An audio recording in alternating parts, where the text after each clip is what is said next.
you doing? I'll tell you what you're doing. You're listening to the Elder Scrolls Lorecast. Either you are, or I'll be skipping rope with your entrails.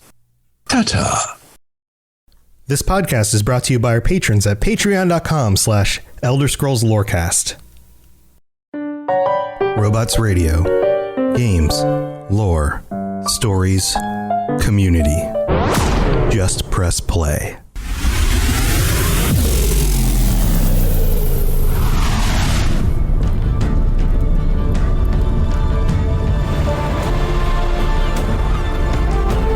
Welcome to the Elder Scrolls Lorecast, the podcast where we explore the amazing universe of the Elder Scrolls.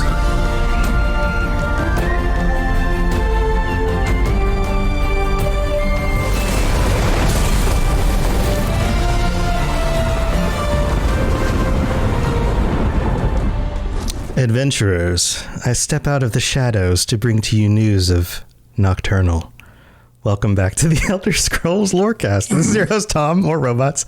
That was a creepy intro I did right there. I was going to say, someone's becoming a Nocturnal cultist. Hey, man, Nocturnal, she's pretty freaking cool. That's Lotus, my co-host. Lotus, welcome back, buddy. Hey, it's been a little while. We took last week off. Yeah, I was going to say it has been. And before that, we were doing the Patreon episode. So it's been a couple weeks since we actually had jumped back into all of the Daedric print stuff. So it'll be good to pick back up where we left off as we're kind of going through the list, getting down. This time we are up to Nocturnal. Yeah. So Nocturnal's, I mean, we're doing them alphabetically, but Nocturnal's a good one to do after Namira because there are similarities. These two get confused. Yeah, this one's a little less gross. Right. Oh. Well, here's a way that I did some obviously researching for the episode, and one of the things that often gets discussed in the community is that Nocturnal is the shadow, Namira are the things in the shadows. If you think of it that way. It's kind of a nice distinction, right? Like the gross, sure, like terribleness stuff. Yeah. That's Namira, right? The shadow itself, the lack of light, the darkness is Nocturnal. Yes. And also aesthetically, Nocturnal is pretty well known for, as Chad is referring to her, does all sorts of things. Yeah, definitely known for Nocturnal's aesthetic in the series, especially more as of late. But actually, as we can kind of get into, all the way back to Daggerfall, she had a pretty interesting look compared to some of the other Daedric princes. Yeah, what does she look like in Daggerfall, Lotus? Let's just say that she's got most of a blanket. Right? Yeah. So she's always been described as having her arms outstretched. This is like one of the things she does. And I don't know if that's like a reference to like shadows creeping out like in the darkness with like crows or ravens. Right. Right. And then the idea that she's like partly draped in like a dark piece of cloth that makes it hard to see her body. But yet in this imagery, like she's clearly see bare legs underneath there. And the assumption would be that there's not a whole lot else being worn underneath that blanket. The other thing that I always find kind of interesting, though, I have no idea if it's intentional or not. But like you mentioned, the arms outstretched thing, whereas if you go to the UESP, there's all sorts of photos of her. You can pretty much just Google Nocturnal and you'll find tons and tons of pictures of her, and she always tends to have that like outstretched arms, even if they're not all the way, but her arms are like lifted, and there's always crows or ravens like on them. And it's funny because one of the things that I find very funny just from the crow perspective is that she's always in like a generic scarecrow pose, all like all her statues and stuff like that. So it's a weird aesthetic that it's always kind of got little perches for the birds to land on. Right. Yeah. The same way that like scarecrows don't work in the real world and the birds will just land on them. You use them as non-functional. Purchase. Yeah. Well, I wonder if the scarecrow thing was intentional or not. You never quite know these because you can't get behind the minds of the initial designers unless you are able to interview them. But here, let's get into some of the details here. Nocturnal, obviously a Daedric prince, because that's what we're going for. Her sphere, she typically comes in a feminine form, so we can say her, but their sphere is the night and darkness. She is also known as the mistress of shadows, the unfathomable mistress of shadows, not just the regular mistress of shadows, the shadow thief, which we'll get into the Thieves Guild connection, the unfathomable, the Empress of Murk, the Shadow Queen, the Shadow Hag, which might have some connection to witches, which is another thing, the Lady of the Twilight, the Daughter of Twilight, the Lady of Shadows, the Mistress of Mystery.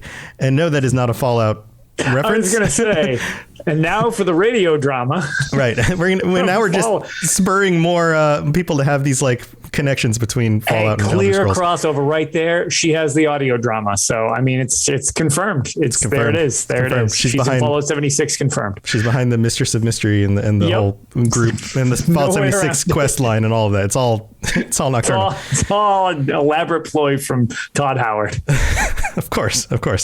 Somebody's going to do it. Somebody probably already has a video about this, and it probably has like 200,000 views. Yes, because somewhere. Everybody's like, oh my God, it does. And then like 5 seconds in, they're like, yeah, I'm just making this up. Yeah. Okay. So it goes on. There's more. The Mother of Shadows. She's mother, daughter, all of these feminine names, right? Lady Luck. Probably has something to do with thieves. Yep. The Night Mistress, the Prince of Night and Darkness, and the Saint of Suspicion. So many good titles. Yes. It's also interesting because we always make reference to the fact that, Prince is referred to kind of ambiguously. It's just a title to these beings. Royalty. Right. And with Nocturnal, she always seems to take a female form throughout the series, and the myriad of titles that we just bombarded you with basically also show that as well. She has a definite feminine influence compared to some of the others that are either masculine or they switch it around depending upon what's most advantageous to them or whatever. But she seems to kind of stick with the female aesthetic going through the series. Yeah. And I think that's partly our own cultural thing, like this idea of like the dark, shadowy, like emo woman being like a temptress, like the temptations of darkness and all of that. I think that there's probably something there, this like feminine kind of thing that kind of plays into that well in our culture. Yeah, so it kind of transferred over into the lore as well. Yeah, from like a meta perspective, but I'm sure there are lore reasons as well. The other thing that's really cool about her is that she also has been referred to by the title Erdra. When we talked about that before. Yeah. And how that title signifies that maybe she's one of the original of the Et Ada, one of the primordial forces, some sort of more foundational character than it appears just by saying she's one of this specific number of Daedric princes. That maybe there's more to her than it seems. Now, she doesn't ever take on that title for herself. She typically it really isn't into being worshipped much at all, even though there are groups that worship her. She tends to be pretty like just kind of standoffish about mortals, just kind of like, yeah, you guys do your thing. And then sometimes she gets called on by, the Thieves Guild or whoever. And so she intervenes. But that's very rare with her compared to some of these others. I wonder if that has something to do with the fact that she does seem so foundational and to kind of play into that, this idea that she is the darkness, she is the shadow, this connection directly back to the void. Do you have any thoughts on that specifically? Because it seems more profound and fundamental than what we discussed with like Namira. Yeah. So her tie to the void is kind of strange because there's some... without going too far ahead, the big thing that I find interesting about her is her Daedric realm, Evergloam type of thing, which has this like extreme darkness. I mean, to be fair, it kind of we've only gotten glimpses of it. We really haven't seen a lot of her realm, Everglow. There's a little bit of a quest line in Elder Scrolls Online. Correct. And you will travel to Everglow. Right. And it's beautiful in its like starkness. It's like super Nightmare Before Christmas type vibe. yeah. Which is fine. But yeah, like what little we've seen of it, it's what do you call it? Got this like the way her creatures or her minions kind of come into existence, they have this like liquid darkness they kind of like form out of. So like just aesthetically right out the gate, that's the same type of vibe you get from the Void itself. From in games, manifested blackness, right? Like it's darkness itself that's forming into these things, which is interesting because of her kind of ties to potentially the Void. Like, and if she's an Erdra,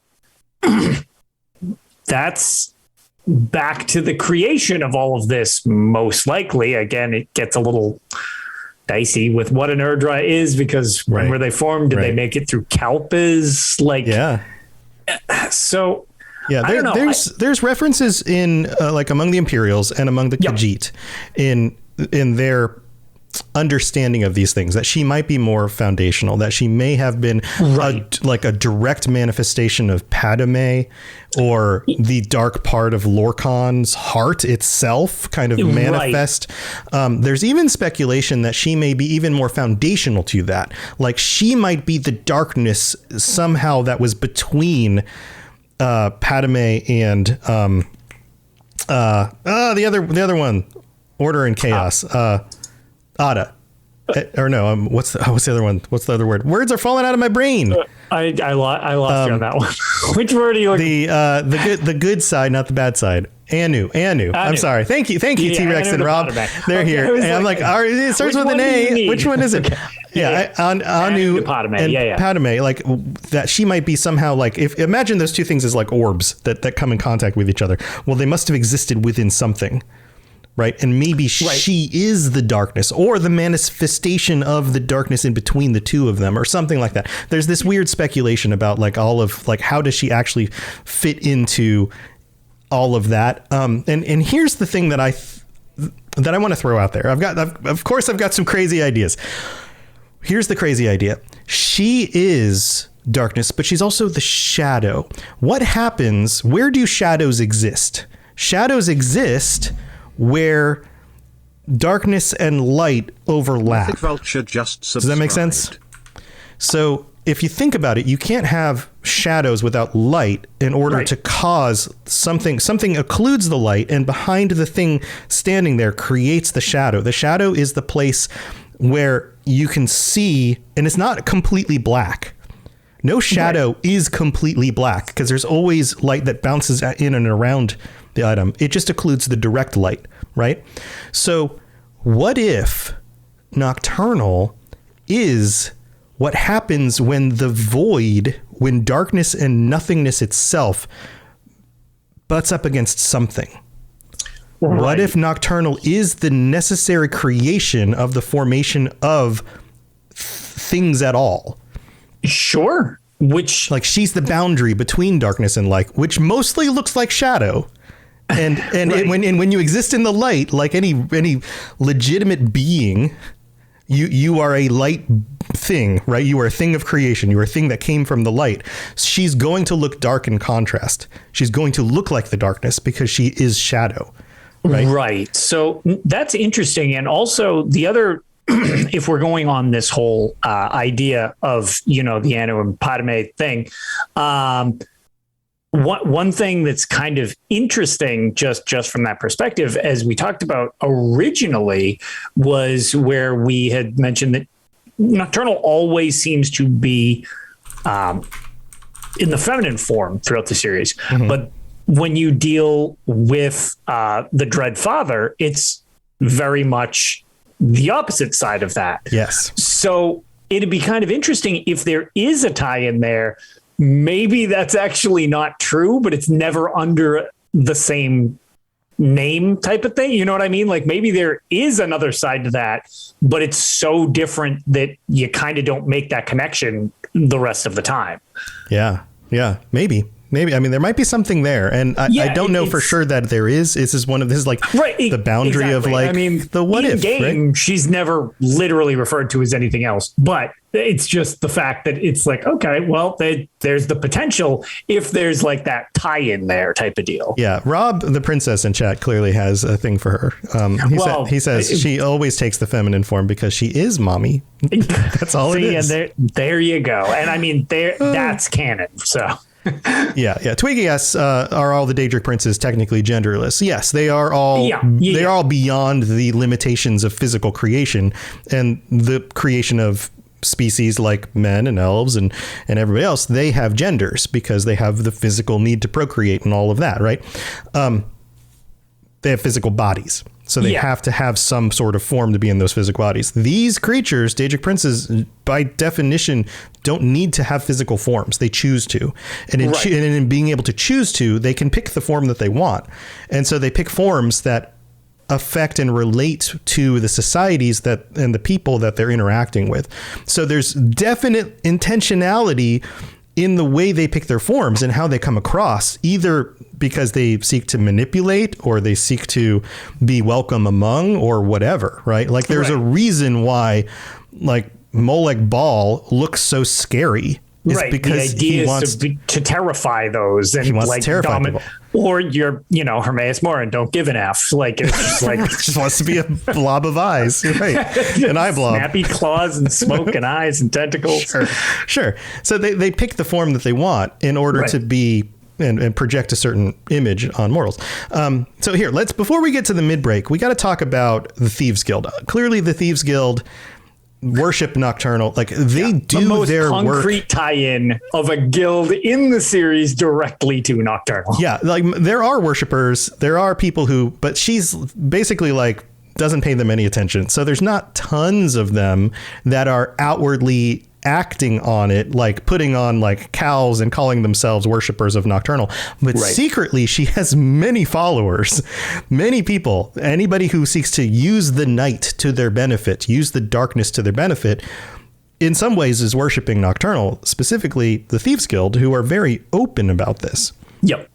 So you come across that. I think this is one of the things that anybody at this point who's played Skyrim in the last 10 years has done the Thieves Guild quests, understands the relation to the nightingales and the items and those kinds of things. Right. And it's where that concept of her being Lady Luck or having the tie into the lucky factor comes in. Because again, like I'm pretty sure everybody has an idea of it, but you never know. But without going into the entire storyline of the Thieves Guild in Skyrim specifically, the idea is that since, Nocturnal was essentially slighted by her artifact, which we'll get into her artifacts after the break, the artifact is missing, i.e. it wasn't protected by the nightingales. Story revolves around that. Because that is missing, she's not giving them her favor. So their contracts have dried up. They keep botching all the contracts that they do get. Like it's just the Thieves Guild is basically on hard times because they're not so great. So that's just they're a mess. And that's, I was going to say, I'm really glad that Rob brings it up because it's my favorite thing to call them in Skyrim, where they just kind of devolve into the Thugs Guild because they don't even know how to thieve anymore. They just rough up store owners and like, give us your septums because we can't pinch your purse when you're not paying attention. We fell down the stairs into a bunch of pots and pans on the way there. So yeah, we're basically the bad mafia. Yeah, exactly. We're just bad at being the mafia. Yes, we're just bad at being the mafia. Right. So there's the connections there. That makes a lot of sense. And then there's witches. Like this is another thing is that instead of having, they do have a temple in Skyrim where people worship Nocturnal, but it's very rare. Unlike some of these other Daedra where they have temples all over the place, not so much. Most societies don't condone the worship of Nocturnal and say, oh, did you go praise Nocturnal today? Like that's not a part of the culture. It's not a part of the Dunmerry culture. Like any of the ones that go out on a limb, she's not really associated with. But then you have witches, and witches specifically, many of them, because they use the darkness and the night and these kinds of motifs, I guess you could say, are typically considered to be worshippers of Nocturnal. So that's kind of the main overview of all of it without getting too deeply into any one of the sections. Any other thoughts before we move on? Thank our patrons? No. Well, okay. The only other thing that I think is maybe worth noting, because it being the most, most prominent in the series at the moment, just because it's the live service game that exists, she has a huge tie-in to more than one expansion of the Elder Scrolls Online. It actually spans several expansions. It's a very, very, I want to keep it somewhat vague, but also give information. So basically her major plot line was before the Elder Scrolls Online kind of changed their format into having a season, which is 1 year, encompass a complete storyline. It kind of was one long running story to start the series for the first couple of years. Like it you didn't even see how some of the things were going to tie in for a while. Mm-hmm. And she ended up being a major factor in the closing of that part of one of the expansions. And it's kind of like, for lack of a better term, it's like a Daedric triad of, are they actually cooperating? Because Daedric princes are notorious for not cooperating. Yeah, if they're getting along, that means it's no good for anybody. It's not a good sign for anybody. Right. Right. And it's hard to direct you specifically to that storyline if that is something of interest to you. But basically, the conclusion of all of that is in Somerset, and you have a lot of dealings with Nocturnal, and the storyline goes in some pretty interesting directions. It's very cool and shows that even though she'll often tend to try to stay in the shadows, she has her own objectives along with the rest of them, try to get done what she wants to get done. It's a very good storyline, and not a lot of them. She's not a prominent antagonist in the series. So it was interesting to see her in a major, not necessarily villain role at points, but for lack of influential, a villain role, antagonist, an antagonist. Yeah.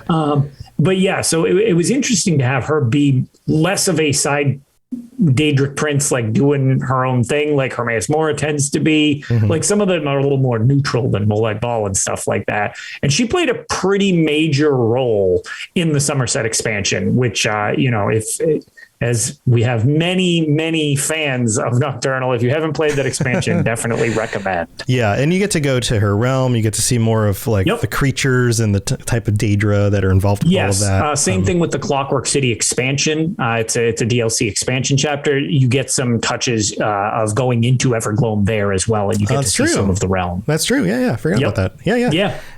Well, cool stuff. Yeah, she spans quite a few of her influence in there. Yeah. She's a cool one. I mean, she is. If you're into the whole emo, dark, spooky thing, she's cool. I guess this wouldn't really. I don't seem to actually. Oh no, never mind. We'll get into it. I was going to say, I don't see it in the. Never mind. We'll get into it later after artifacts. All right. Well, stay tuned. Stay tuned for that. We'll be back. We're going to talk about artifacts and more stuff. But first, we have to thank our patrons. This is Hermaeus Mora, Dragonborn, and you are educating yourself to the Elder Scrolls Lorecast. All right, here we are in the middle of the show. We've got some new patrons to call out. And it's been a little while. We weren't here last week, but I think the last ones I called out were Aiden W, maybe Bennett F. Otherwise, you're getting a call at a second time. Welcome. Thank you for signing up. Still thank you. We also have Ben F, Coldwater, Ving with two I's, Viing. Oh, all right. I'm going to mess this up. Nurwgen Space Wolf. NRWGN Space Wolf, all one word.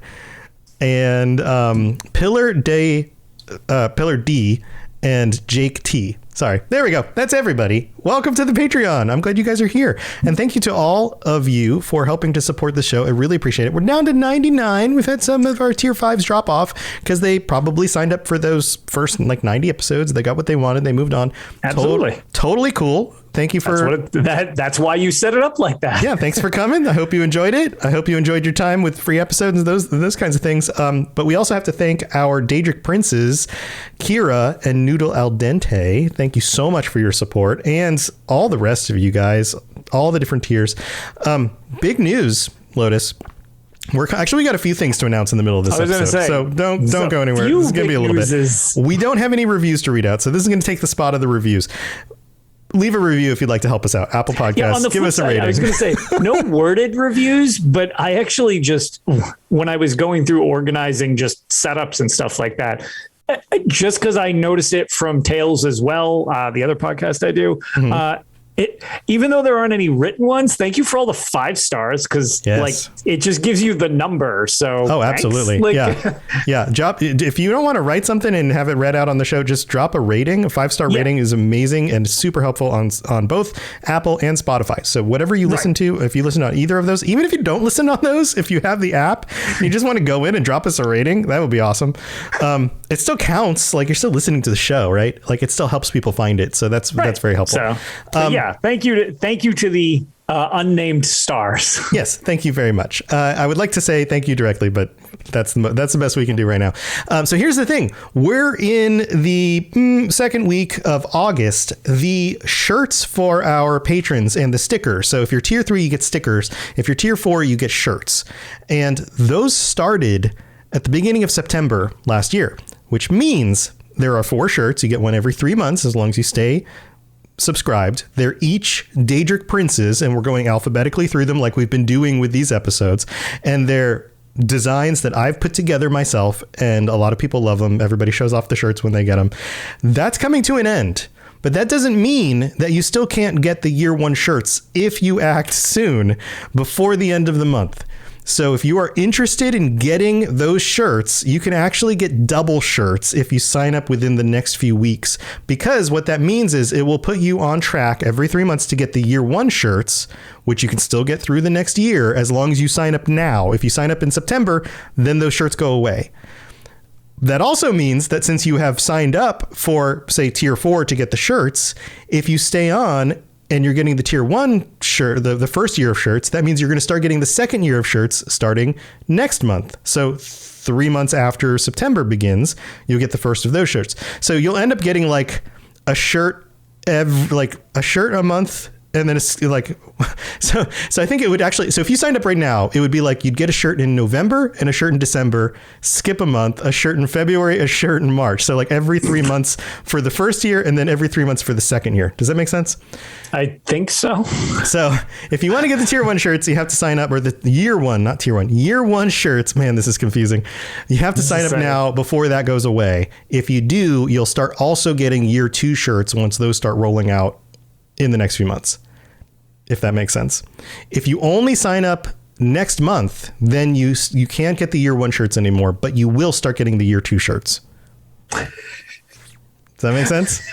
Yes, but Rob's response, I got lost after you said shirt. I said shirt way too many times. If you have any questions, write me on the Discord, send me a note on Twitter, whatever. I'll help clear it up. If you go to... He'll make a flow chart. I'll make a flow chart. It's really not that complicated. I think I just made it too complicated. If you go to patreon.com/Elder Scrolls Lorecast, I reposted the designs of the first set of 4 shirts.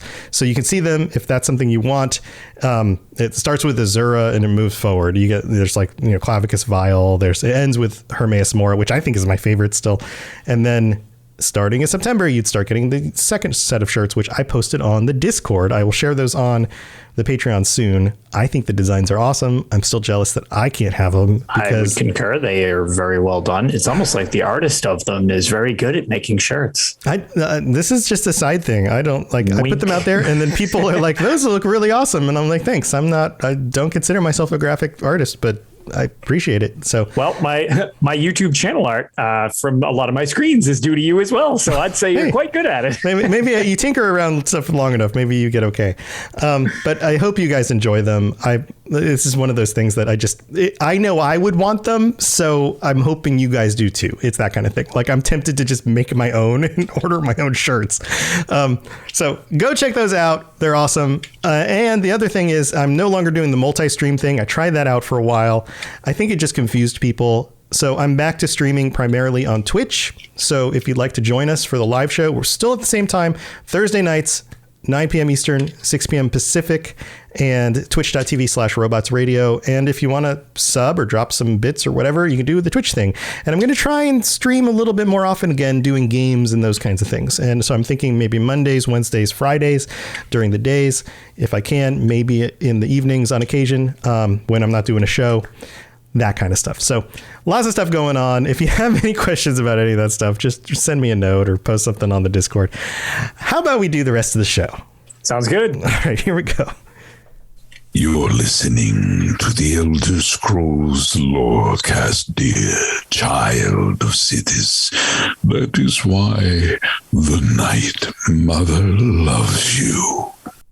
Yeah, I could totally make one for myself. I could totally just make them and order them. We were asking, but it breaks the rules. It breaks, like, it doesn't make it special anymore. This is like special just for you guys. Well, that, and I was going to say, it's from my understanding of like the way these things are distributed, it's like, it's kind of weird to subscribe to our own Patreon. So yeah, I could subscribe to my own Patreon, right? Right, because then it would put us on the distribution thing. But then it's like, well, at that point, we could just make one on like a site that looks the same and just send it to ourselves. Yeah, there's like 100 different T-shirt maker sites where you could just like order one shirt. Like, sure. Yeah. But yeah, the default way that they're distributed doesn't really make sense unless we subscribe to ourselves. Yeah, that's a little weird. But anyway, but no, it's supposed to be special. It's supposed to be just for everybody else. That way, you know that like you got these, they were limited edition. Nobody else has them. Nobody else can get them later. It's all just a special thing. So anyway, hey, we've got artifacts to talk about, Lotus. We do. The artifacts are always my favorite. Artificer. Which one do you want to start with? All right. So let's start. Nocturnal has some good ones. Some really, really gameplay tangible, super game breaky good ones. Yeah. So these tend to actually be, it's not even just one of them is my favorite. She has a few that are actually my favorite. Probably the most notable one is the skeleton key, which has been in several games. The skeleton key is basically, it probably is my favorite Daedric artifact in game, at least in terms of usefulness. Mm-hmm. Until you get really good at just picking locks. Well, it is. And sometimes the thing is, though, you can just sell all your other lockpicks once you have this thing, because even if you suck, you can just have this one lockpick forever. So you never have to worry about carrying other ones. But basically, what it is the skeleton key is an artifact of Nocturnal. In Woof, what is that? What? That is what? I'm trying to read. Did you mess up your screen? No, that's yeah, I accidentally did screw up I like overlapped two screens together and I was like, what is happening? Sorry. Anyway. Here, I can read about it real quick if you need help. Yeah, kick off that while I fix this. Yeah. So it's common. The skeleton key is commonly connected to Nocturnal, although there are some Khajiit myths that say it originally belonged to Azura. There we go. And you know what we didn't mention in the first part is that some of those same myths believe that Nocturnal and Azura are like sister siblings. Yeah. This like light and darkness thing going on. I don't know how much I believe that. We're just going to leave that on the side, but it's notable. It's notable. Yeah. So it goes on. It says, in appearance, the skeleton key doesn't always take the form of a key and sometimes manifests as a lockpick instead. In its key form, it can be used to unlock any lock. As a lockpick, it is nigh unbreakable and can get past even the toughest locks. The two limitations placed on the key by wizards who sought to protect their storehouses were that the key could only be used once a day and it would never be the property of one thief for too long, eventually disappearing. And we've talked about these Daedric artifacts just kind of disappearing on occasion and Right, and then don't want to be falling into the with, hands of somebody else. Yeah. So it goes on, it says, the artifact functions as a tool for unlocking all things, including portals, hidden potential, and other unknown possibilities. Its ultimate function... Before you go, that's something that I love, is that theoretically, like, you think of this in a very tangible, it's a skeleton key. Like, those exist in real life. They're not really quite the same as now as they were back in the day. Sure. But the idea of a skeleton key exists because it's like it can drop the pins to a certain thing and open multiple locks, which is cool. But the idea that this can do the unlocking of many things, including potential of magic, people, human potential. That's really where that thing gets weird. Yes. So it goes on. It says its ultimate function, however, is to unlock and open the Ebonmere, a portal to Nocturnal's realm, Evergloam. The Ebonmere is a location inside the shrine in Skyrim. Located in it's called the Twilight Sepulchre. The Nightingales are tasked with guarding the sepulchre and retrieving the key should it be stolen. Unfortunately, the prince is said to allow the skeleton key to be stolen or lost periodically, whether by purpose or by apathy. We don't know. Yeah. It always struck me as kind of a test more than apathy, but that's also from a gameplay standpoint. Very in-gamey. It is literally unbreakable. It's not theoretically unbreakable. It's just you can't break it in game, which is great because no matter how bad you are at lockpicking, you can botch it over and over and over again, and it'll allow you to just pick locks since it won't break, which was what I was referring to, is you can just get rid of all other lockpicks once you have this. The thing is, some games like Morrowind, you can just hang on to it you can generally hang on to it as you would like. However, hanging on to it in Skyrim poses a problem to completing other quests if you don't give it back, which is a real conundrum because I don't like giving it back. It's very handy. Yeah, it's so useful. It's so great. So giving it back makes me feel bad, and I don't like that. Yeah. Well, hey, why don't we move on to the Bow of Shadows, because this is another Skyrim focused item. So the Bow of Shadows, now that my screen is fixed, is another Daedric artifact. According to legend, was forged by the Daedric Prince Nocturnal. The legendary ranger Rareless? Yeah, I think it's Rareless Guile. Was granted the bow for a secret mission that failed. The bow was lost, though Regardless is said to have used it to take scores of his foes down with him. The bow is said to grant invisibility and increased speed, which is interesting because, again, it's one of those things that was, again, staying in the shadows is the idea of the bow, which feeds into the sneaky archer gimmick that is very, very well known in the series. The one thing I will say, this has been seen in several different games. It's been in Morrowind and Skyrim. However, the one thing I do specifically want to bring up about this one before we just move past it, because that's really all there is to it, it's a fancy bow, is this also makes an appearance in the Elder Scrolls Adventures Redguard, which is your obscure fact of the episode. Sweet. Whereas there is a dark elf assassin bodyguard for named Drom that you will battle throughout the series, and he's actually wielding the Bow of Shadow in that game. So that's really the important bit, obviously, because I'm sure that's Elder Scrolls fun to deal with. Redguard. Yeah, that sounds super fun to fight against. Yeah, no, he's great, and the voice acting is great. So, anyways, moving past every character in that game except for the one of them sounds like Silas, who is like the best voice actor in video game. They all sound like dying chickens. Yes, everybody is wheezing and gasping for breath except for Silas, who is awesome. Right. All right. Which one do you want to do next? So we haven't hit my favorite yet. I'm sure you can probably pick which one's my favorite. So I would assume maybe it's the Grey Cowl of Nocturnal. Yes. Would that be your favorite? Yes. Because that is another awesome one and a contender for one of my favorites as well. And the way it plays into the Thieves Guild stuff in Oblivion. Yes. Very cool. It is. So the Gray Cowl of Nocturnal is a Daedric artifact that obviously belonged to Nocturnal. It takes the form of a dark leather cowl. It's not really super dark. It's grayish, but whatever, which obscures the face of the wearer.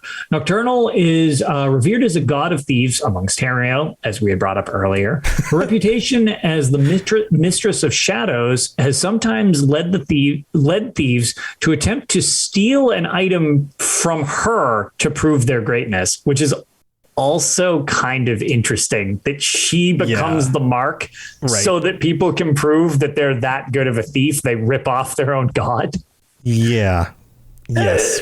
That's probably got some interesting consequences if it doesn't go so well. Yeah, either she's impressed or she's not. Or she's really pissed. She's really not. Yeah.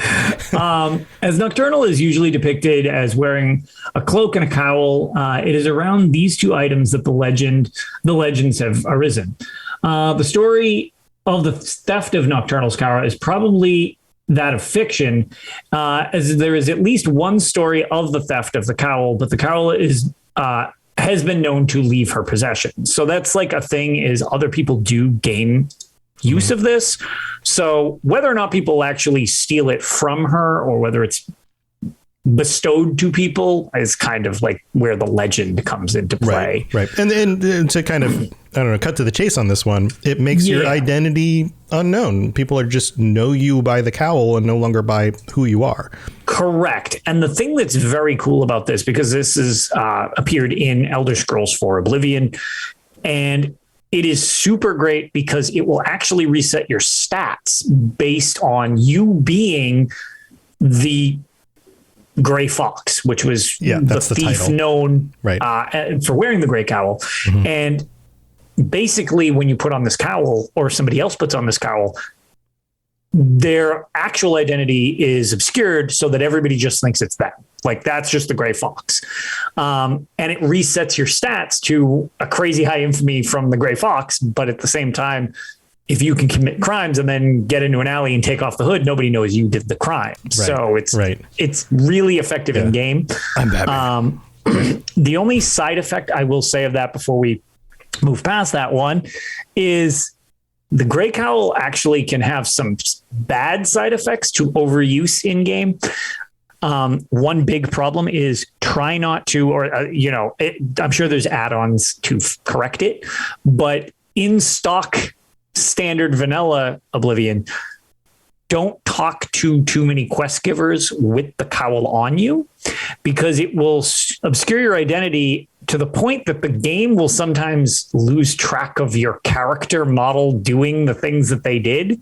One of my friends actually corrupted his Thieves Guild playthrough by talking to somebody with it, them not realize, like, referring to him as like, oh, okay. And they walked out of the conversation because he had a high bounty and walked off into the sunset, and he could never find them again or complete his quest. Oh, no. It worked too well.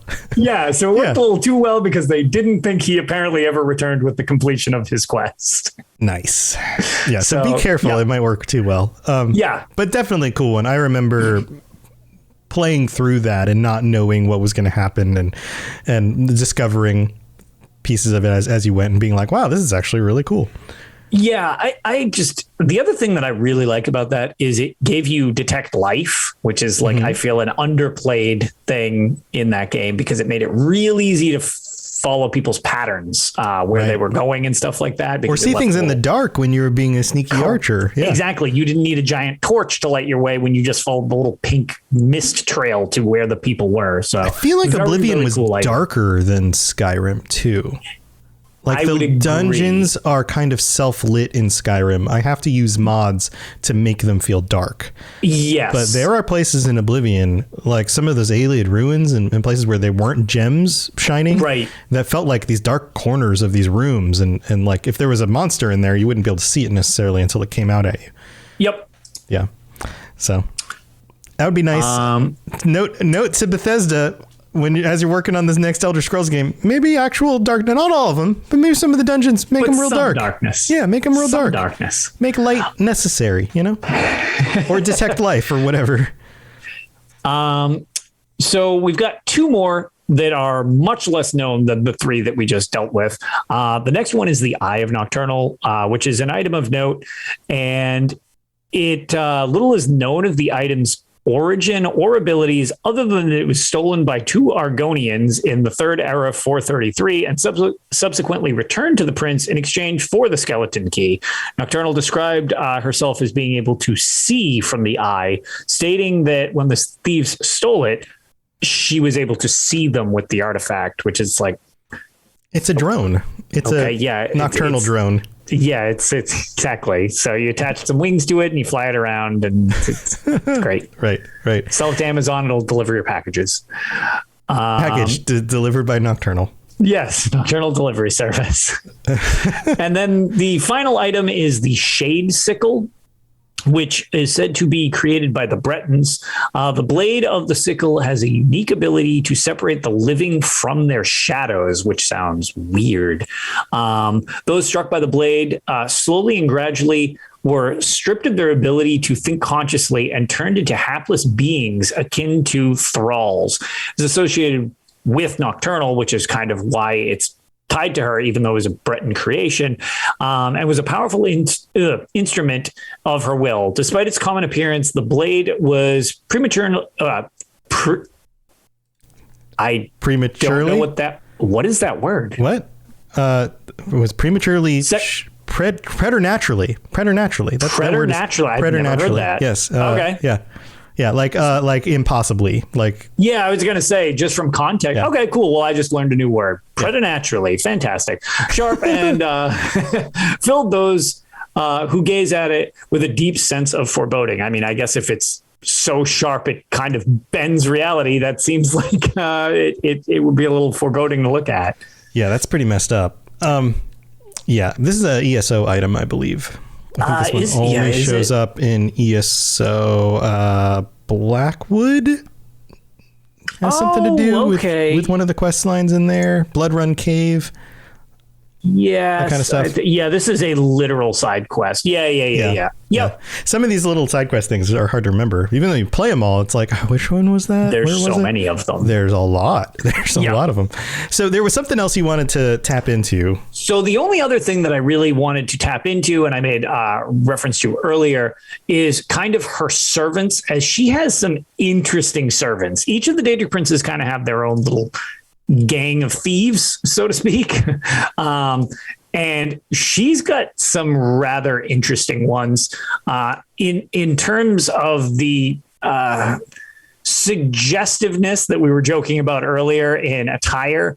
There are the nocturnal shrikes, which are often called the Nocturnals or Shrikes. You can kind of split it into either one. Wasn't that like a 50s doo-wop band, the Nocturnals? Well, I don't know for sure. I'm making a joke, but it sounds like one. Actually, I feel like they might have been exiled from the 50s because basically they just wear a skirt. That's all they've got. And, yeah, maybe. They sing In the Still of the Night. That's the song they sing. Nice. Yeah, but in a very haunting kind of way.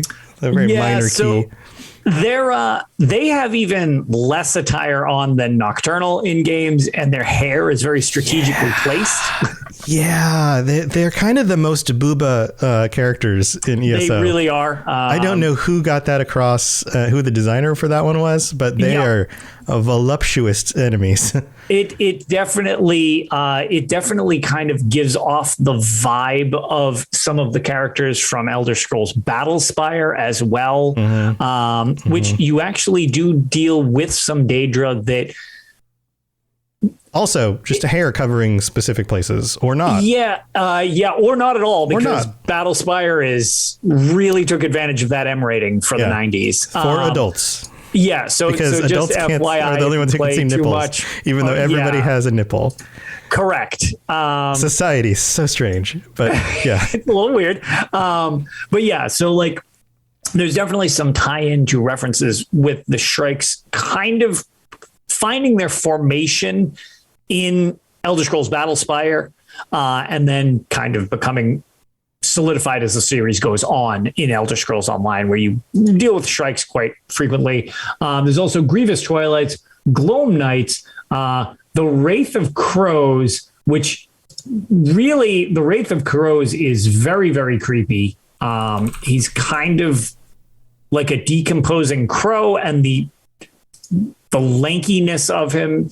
And if you've ever seen one of those plague doctor masks, that's very similar to what its face looks like, except it's not a mask. It's the actual creature itself. Right. The beak. Yeah. Yeah. And then, what do you call it? The other one that I really wanted to specifically just kind of bring up is the Crow Court, which is, they're a group of sentient crows in the Elder Scrolls Online. They're kind of comic relief. Oh, I love these. Having watched Sandman recently, and Matthew the Talking Crow. Okay. I have to wonder if that wasn't some inspiration here for the Court of Crows.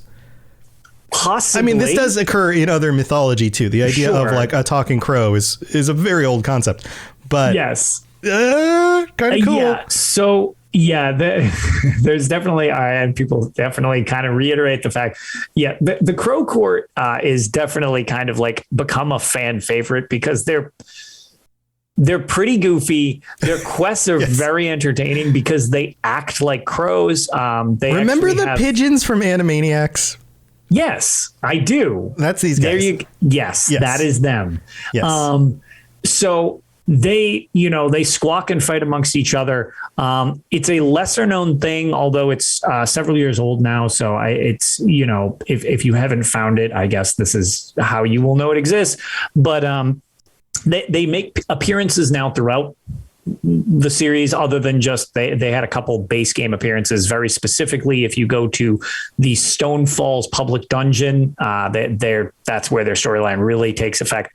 Mm-hmm. But the crows are also in the Clockwork City expansion, which I had made reference to earlier, where you kind of encounter Evergloam. Well, after completing a certain amount of quests, they will give you a repeatable quest in which you basically need to appease the Crow Court by acting like a crow. And crows like shiny objects. So you need to acquire the random garbage that the crows want to build their house out of. Yes, I remember as part of your dailies. And it's actually rather difficult for a daily to do because they're very specific on which types of trash they want. But it's a very funny concept that they are literally having you do their crow bidding to build their nest. Mm-hmm, mm-hmm. Yeah, it's good stuff. It's definitely worth playing through. Yeah, they're funny, and they have a deck of cards now in the New Tales Tribute. Oh yeah, that's true. Yeah. Lots of Crow Court love. Lots of Crow Court love. Well, we're at the end of the show, so we get to talk about some of the weird, quirky things. Not too many weird, quirky. Although we got to talk voice actors, and there's definitely a voice actor connection here, which I think is worth noting due to the topic. So first, there's two voice actors. The first one is from Oblivion, Catherine Fly, I think Flye. I think that's how you pronounce Catherine's name. Catherine Fly. Not a huge list of credits. Get this. There's Morrowind. Played some female characters in Morrowind. Pirates of the Caribbean video game, Townspeople 1. Elder Scrolls Oblivion and Shivering Isles, right? Same game, expansion, right? Yep. Other than that, one role in a movie, potentially, in 1986, and then was also in the TV series Girls. Huh. Interesting. But this is the more interesting thing. The other voice actor, Lonnie Minella, has played lots of characters, like video game characters all over the place, multiple characters every year, has been in like everything. You will know this voice. If you hear it, you'll hear it in multiple games and be like, that voice sounds familiar. This is one of those voices. She not only played Nocturnal in Skyrim, but also voiced the Night Mother. Dun, dun, dun. Was that intentional? Was that just like, oh, we like this voice actress and she can do a voice that works for both of these things? Or is there some connection to Nocturnal and the Night Mother? Are they the same person? Yeah. Was that a design choice or the fact that they like to have 12 people do 2,000 characters? Right. Like, is it just a coincidence or is it intentional? Exactly. Is Hermaeus Mora actually the Oblivion Guard? Who's to say? Who knows? Only Todd knows. So if you're Todd and you're listening and you want to write in, let us know. Yeah, just because clearly you listen to Elder Scrolls Lorecast. I'm sure that's how you're spending all of your valuable time. Yep. But yeah, that's most of the interesting bits on this one. But anything else before we head out? Nocturnal's pretty freaking cool. Yeah, but no, I think that pretty much covers all of the Nocturnal stuff for this episode. Yeah, without going too deep. Well, there's obviously more we can get into. You can keep going off on tangents in a million directions with these, but I think that's good for now. Awesome. Lotus, I got to listen to a little bit of the last Tales episode. You guys were talking about the new update and all of that it's stuff. very chaotic for those of you who play. The end game idea is just a weird concept. It's just difficult challenges in the game, but it's referred to as end game. But like end game stuff is a little contentious at the moment in Elder Scrolls Online. It really won't affect like kind of casual storyline play or overworld stuff or anything like that. But if you like progressing like through difficult challenges and stuff like that, the direction of the game is taking some weird things as they're trying to try stuff out. It's not landing the way that it seems like it's intended. So we've been having guests on to discuss it with us and talk with the community and getting feedback and stuff like that, and doing our best to provide that information back to the devs so that they can kind of test it against their own ideas and stuff like that. And the big thing that we've been really trying to do, and specifically choose the guests we do, is to do it in a respectful manner, because these are video games and some people get really bent out of shape about this stuff. And human beings work on them. Yeah, it's weird. And it's not all of those human beings are the decision makers, and they're just doing their jobs the best they can. Correct. So, but yeah, it's definitely, I love High Isle. It's actually, now that I've completed it, it is my favorite expansion in the entire series of the Elder Scrolls Online. It is my favorite chapter. And I'm really excited for the new dungeons coming out at the end of August / beginning of September. But I am unfortunately in the camp who is really not feeling good about the direction of combat. However, we can have a funky patch for a little while, and then hopefully next patch they'll get in the direction they're aiming for, or figure out what they were trying to go to for the long game. It's always hard to tell. Yeah, I think for people who don't work in game design, but also don't work in companies that are constantly iterating on their products, right, like startups and in marketing, you're even doing this.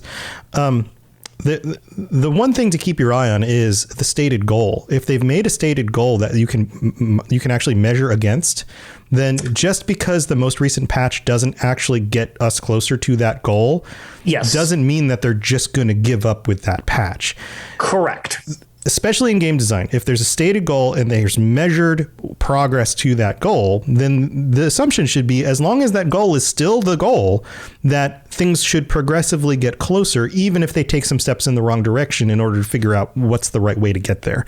Correct. So, and oftentimes it might be temporary. Try to, let people realize that sometimes not knowing their end point, things might seem weird along the way, but then when you get there, it makes sense. Right. The real concern with this, without going overly long into all of the fine details, you can listen to Tales of Tamriel if you care about this stuff. We go on for at least, like in the course of 3 episodes, I believe it's about 6 hours worth of discussion. There's on a all lot. Of this. There's a lot to unpack. Yeah, it's been a lot, and we have other guests describing it and stuff like that. But I don't know. It's one of those things where I've been quoted, I guess, more than I'm used to on a few specific things, where I said, well, if you do this, it mathematically doesn't do this.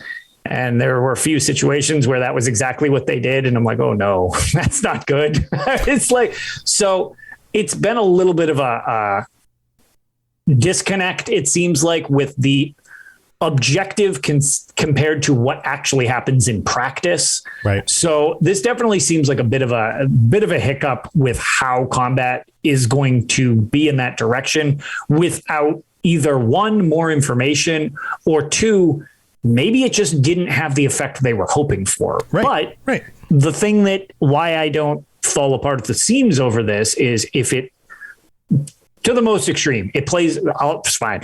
Worst case scenario happens, it plays like total crap. Okay, fine, whatever.